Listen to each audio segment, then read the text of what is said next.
You take a couple things just because they're a lot of the same players. I mean, obviously they have new players, but a lot of the same players, a lot of the same coaches. But you have to learn from what they've done this season, obviously, and so you look at the tape, you get what you can from that, and then you move on to what they've done this season. Hey Pat, what's your impression of Jalen Hurts and what he's been able to do with this Eagles offense this year? Yeah, I mean, he's extremely talented. I mean, I saw it firsthand in the last Super Bowl that we played, and I think what the best thing about him is he's a winner. He knows how to win football games, and if that's throwing the football, if that's running the football, whatever it takes, in order to be great in this league, you have to find ways to win football games. Patrick, 17 straight games, one possession wins. You know how to build momentum. I think the best thing we do is just we compete to the very end. It doesn't matter how the game looks from the beginning to the end. We're just going to find a way to get the win, and if that's about one possession or about two possessions, whatever it is, we're just going to find a way. Patrick, you've been outspoken about your Christian faith. Who is Jesus to you? Jesus is my Lord and Savior. It's someone that I look up to every single day to decide what I want to do with my life and how I want to live my life. And so Jesus is everything to me at the end of the day.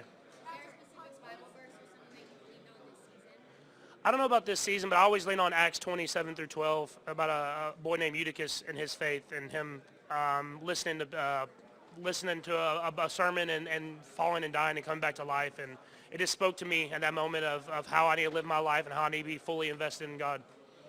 Patrick, if I have one question, please. So you've been in so many different games in your career, so many incredible games, including multiple Super Bowls. How does this week make you feel compared to recent years? Yeah, Super Bowl is always top of the top, and to be able to have this opportunity to be in this game is always special. And so we're just going to go out there and lay it all on the line. I mean, we've worked so hard to be in this game, and I'm proud of my teammates. We're one win away from going out and completing history, so I'm excited for it. How do you feel, Patrick? Already considered one of the greatest quarterbacks of all time. How does that type of talk make you feel? I just want to be remembered as one of the greatest teams of all time at the end of the day, and I know how blessed I am to be in Kansas City and the people that I have around me, coaches and players, and so I'm more focused on leaving the imprint on the Kansas City Chiefs and how we are remembered for the rest of the time.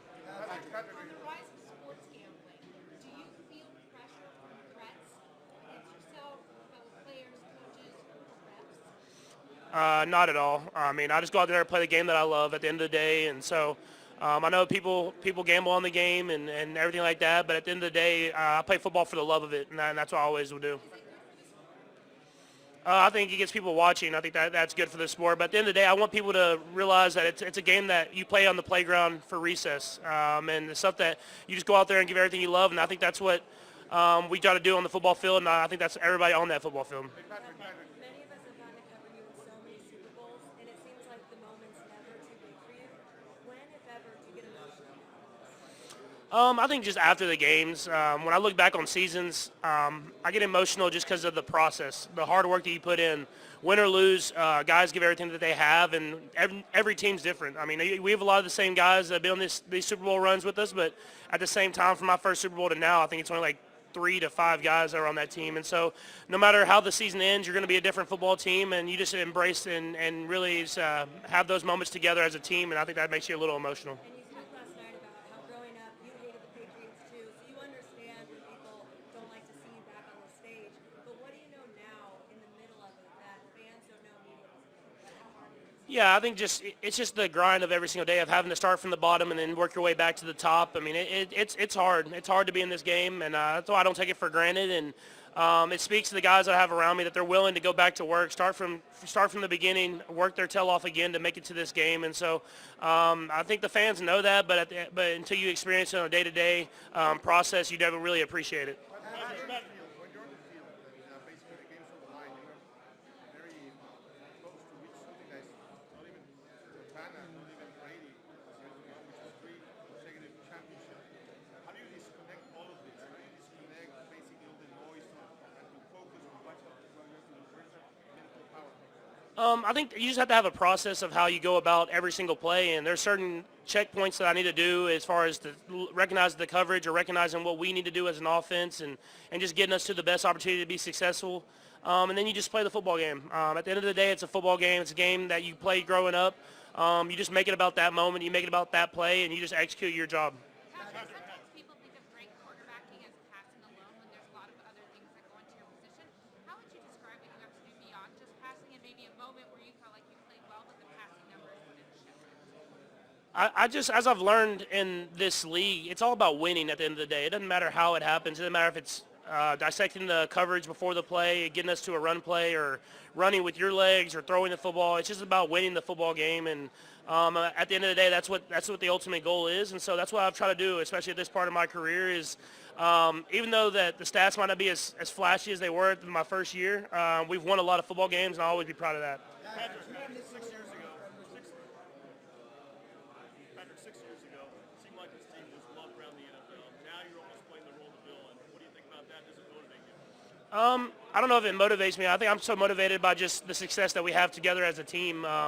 I know that the guys on our team, how much they love football and how much work they put in on every single day basis. And so when we step on that football field, we're going to come together as a brotherhood and as a family and just play our best football and live with the results after. So it's not like I'm embracing the villain or doing anything like that. I'm embracing my teammates and how we play the football game.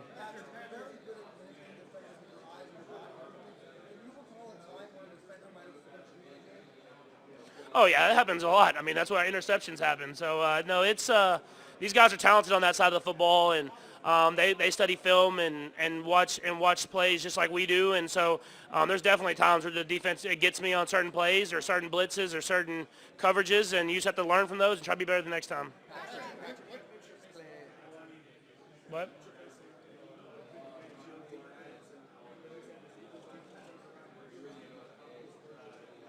Yeah, I think just how talented they are. I mean, they're talented at all three levels, D-line, linebackers, and secondary, and they know how to play well together. I mean, that's what makes Vic Fangio's defenses so great is that everybody has a part, and they have to do their job in order for everybody to have success, and that's what they do. And if they're asked to play man, they play man well. If they play zone, they make sure to be in the right spots at the right time. And so it'd be a great challenge. You got to be patient, and when those opportunities come, you gotta go out there and execute on them because there'll only be a few of them in the game. What part of your game are you most proud of the improvement that you've made since your first Super Bowl? I think just being able to feel the tempo of a game and feel how the game flow is going. I feel like when I was younger, I wanted to just make the big play happen the whole game. And I obviously still want to do that, but whenever the defense is playing well or the offense, we're struggling a little bit. It's about getting us back in rhythm, getting us back in tempo so that the big plays kind of come to us and we're not trying to force them. Yeah.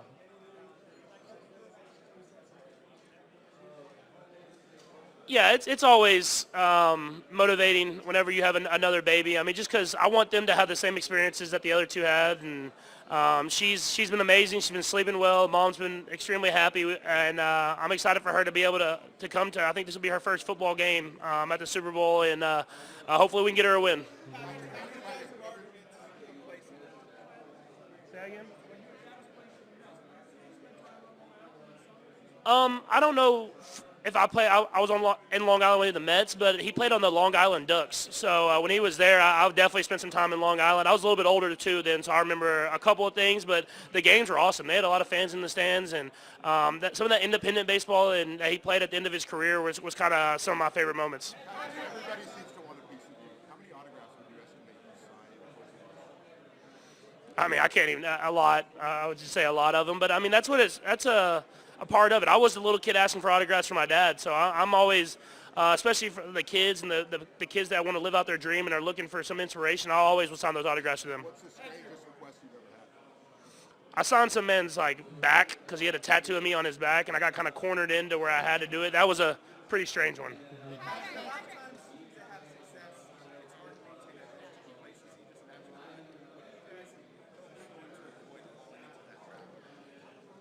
I think it's just the guys that we have in our locker rooms have such an appreciation for the process and how hard it is to get to the Super Bowl. And so with that, we start from the beginning. We don't just rely on what got us there the year before. We really go back to ground zero, and we work our tail off just to be the best that we can be, and knowing that it's going to be a hard process. It's going to be a hard journey to get back to the Super Bowl. And so when you have a bunch of guys like that, it kind of fuels you to be the best you can be every single day.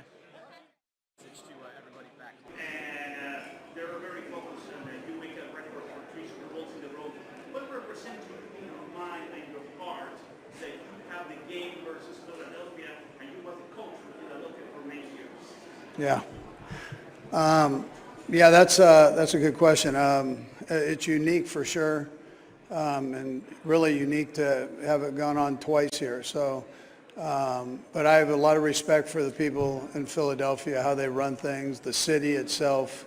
And at the same time, I feel very fortunate to be in Kansas City with our ownership and our front office and how it works there. So I would tell you, from my standpoint, I feel very lucky, honored, privileged, all those words. I feel, that I'm very fortunate to be in this position. Yeah. Coach, this is the first season that you've had it. I was just curious, how do you feel about them now at the end of the election game? Yeah, I'll be curious to, when we get to the owner meetings, to kind of see how it played out and with the injuries and get that update and some of the things that the league was trying to accomplish with it. So and see if they have anything that they want to change. But listen, it's different. It's been kind of exciting to have something new like that incorporated in the game. But I'm hoping that to see if the league got from it what they wanted to. So. Good.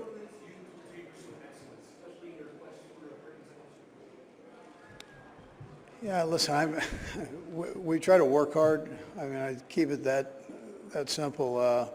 You really know that it's about the game, and all this other stuff doesn't necessarily matter. It matters to people in the entertainment part of the business, but without the guys focusing on the game, or the coaches or myself in that same boat there, that you lose track of what this thing's all about. You can get really caught up in all this, and you can't get too far from what's real, and that's playing the game. There you are.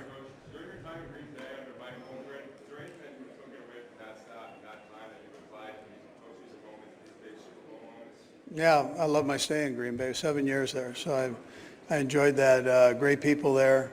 Mike Holmgren, I thought when I worked for him, I had a hard time believing anybody did it better. And then, now that I've been a head coach for a while, I feel the same way. So, and yeah, I took a ton from him. I mean, he introduced me to the National Football League and the coaching part of that, and so I've used that as a foundation for sure. Coach, you're one of the best of all time to dial up the screen game at the right time. What challenges does this Eagles defense in particular pose in regards to the screen game? Yeah, they're fast, so they recover quickly. The idea in the screen game is to try to get the guys to rush up the field thinking it's a pass and then dump it down with some blockers out there in front to kind of mix the run game, pass game all in one play. But these guys, they don't get caught up too much on the screen game. They're able to recover quickly. Hi. I know that you're keeping things in perspective in terms of how the game is built, but just hypothetically, we all know that Pat Riley won a great team.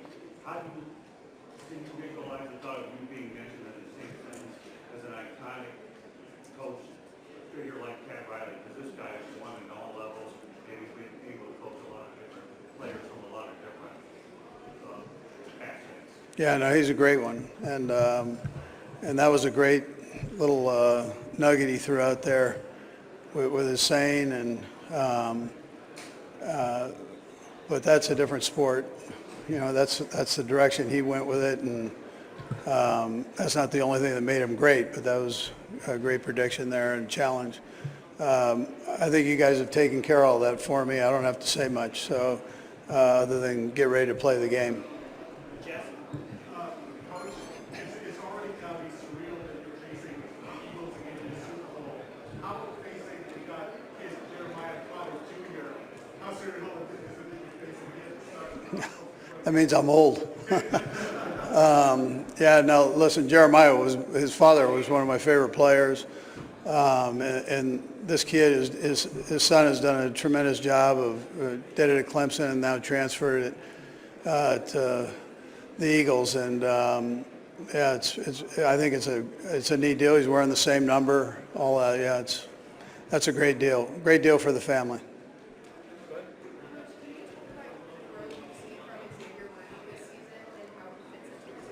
Yeah, sure. So Xavier, I tell you, first of all, he's not the biggest guy in the world, and for him to survive through 17 games in the National Football League and then the couple playoff games that we've had, I think is an accomplishment just in itself. But every week that he's done this thing, he's gotten better every week. And he and Pat have a great relationship, so he's got Pat's trust. And that takes a little bit of time to get and work, and with any quarterback in this league with a young receiver. So, but he's done that, and that's through hard work.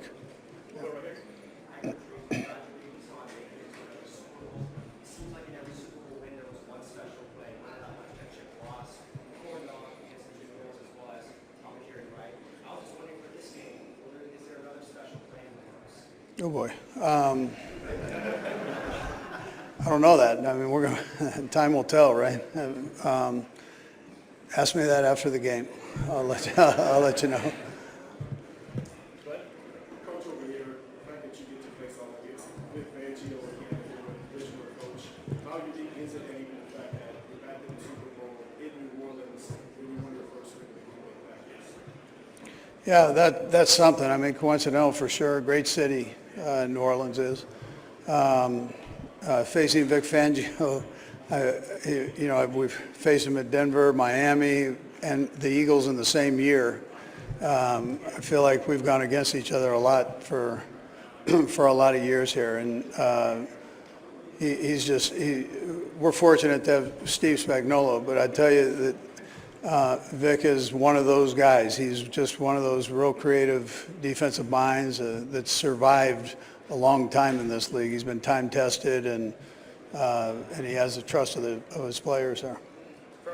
This hasn't been an easy year offensively, the injuries, offensive line, wide receiver. What kind of kept you guys going through and why would you crack up the ball? Yeah, a little bit of what I was saying with veteran players, allowing these guys to become the best they could be in that short period of time. So within the offense and defense. Then the other part of that, which is huge, is Brett Veach and the job that he did on bringing players in, he and his crew there. So, and the personnel department, he has done an exceptional job. I mean, he's done it since he's been in that position, and no more than this year. Up here, the Lord of the Rings. Which character would you be? Which movie character? Lord of the Rings character. I don't know.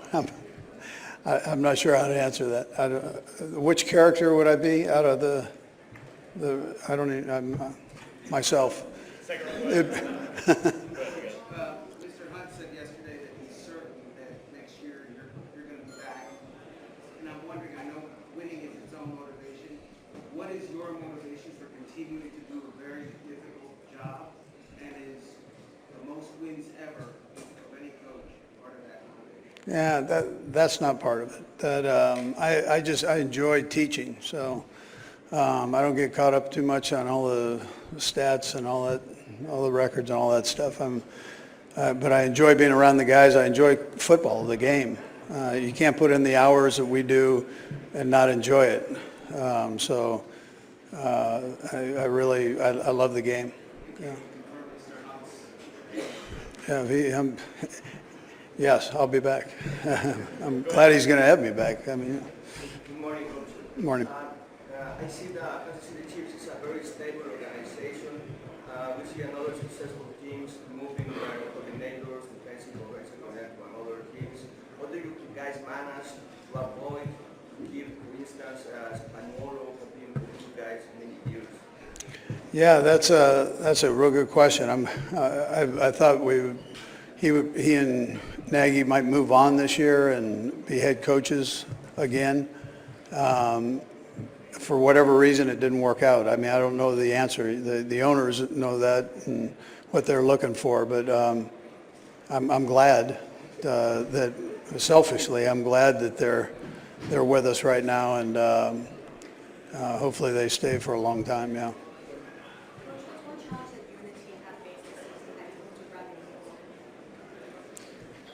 Yeah, well, I mean, every game has got its own challenges in it, and The thing is, you don't want to get too high, you don't want to get too low in a game. You want to kind of find that area where you keep a steady climb. If something bad happens, try to learn from it and move on. But every game's got that, and every game's a little bit different. So we've doinked them in, we've blocked field goals, we've done. I mean, so whatever comes up, I'm sure our guys will handle and move forward in a positive way. Yeah. We'll do a couple more. Go ahead. Yeah, hey, Coach Anthony. Good seeing you. Hey, how important was it for Patrick to sit that first year and learn before you handed him the keys to the operation? Yeah, I'm not saying he couldn't have been as great as he is now if he didn't sit, but be with Alex Smith, I thought, was something that you can't buy. And he was able to sit there and watch a guy that's the ultimate professional on and off the field, and just get an idea of the lay of the land of how things work in this league. And I think that's helped him in that part of his, in his career. But I'm sure if he stepped in and as a rookie and played, he probably would have been just as great as he is now. But I think that helped for sure. Last one. Go ahead. Coach, you talked briefly about Reid Mahomes. He was, left Kansas City a number of years ago, came back 4 games into your season this year, and so far it's still been, a number of injuries you'll have. Is that a great year? Yeah, Kareem's he's a good kid, and had a great career at Cleveland, and we were able to. That was a good question. He left. Anyways, it was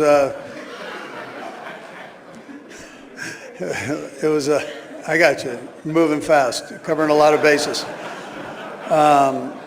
So he did a nice job. I joke that we just pulled him off the couch and threw him in there. I think he had 21 plays the first game, 27 the next game, and we kind of beat him up there without any introduction. So, but he sure handled it well, and he's having a good time. This is his first time at the Super Bowl, and as a player, and that's one of the neat stories there.